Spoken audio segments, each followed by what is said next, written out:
টানা নিম্নচাপ এবং লাগাতার বৃষ্টিতে জল বাড়ছে ভাগীরথী নদীতে। তার ওপর ডিভিসি একাধিক বাঁধ থেকে জল ছাড়তে শুরু করায় বিপদ বাড়ছে ভাগীরথী নদীতে।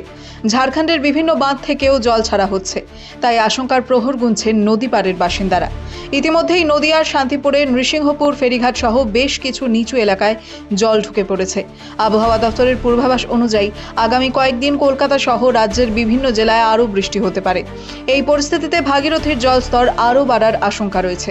একদিকে যেমন জল বাড়লে নিচু এলাকা জলে ডুবে যায়, ঠিক তার অন্যদিকে নদী ভাঙনের সমস্যা দেখা দেয়। ভাগীরথী নদীর একদিকে রয়েছে নদিয়া, ঠিক তার উল্টো দিকে পূর্ব বর্ধমান। এই দুই জেলার যোগাযোগের মাধ্যম নৃসিংহপুর ফেরিঘাট, যেখান দিয়ে প্রায় প্রতিদিন হাজার হাজার মানুষের পাশাপাশি ব্যবসা বাণিজ্যের জন্য পার হয় ভারী যানবাহন।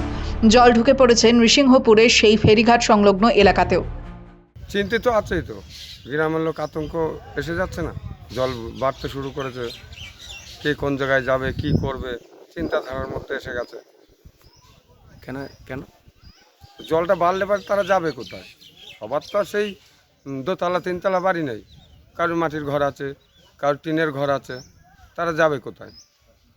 অর্থাৎ জল বাড়ছেই, জল এখন বাড়তে থাকবেই।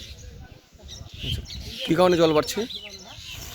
এখন হয়তো সরকার থেকেও জল ছাড়ছে, তারপরে উত্তরবঙ্গে বিশাল হারে জল হচ্ছে, সেই জলটা আসছে, সেই জলটা তো বাড়বে। বিগত 2-3 দিন ধরে জলটা বাড়তেই আছে। কী অবস্থা, কোথায় ছিল জলটা ওই লঞ্চ আছে, ওই লঞ্চের ওখানে ছিল, যেখানে থাকে দীর্ঘদিন সেখানে ছিল। আতঙ্ক লাগছে? আতঙ্কটা একটা লাগবে, হঠাৎ করে জল বেড়ে যাওয়ায় মানুষের দুর্ভোগ তো আছেই না। এখনও বর্ষার অনেকটাই বাকি। এবছর বৃষ্টির ভাবগতিক দেখে চিন্তামুক্তি হচ্ছে না পড়ুয়াদেরও। নদিয়া থেকে কাজল বসাকের রিপোর্ট, দ্য ওয়াল।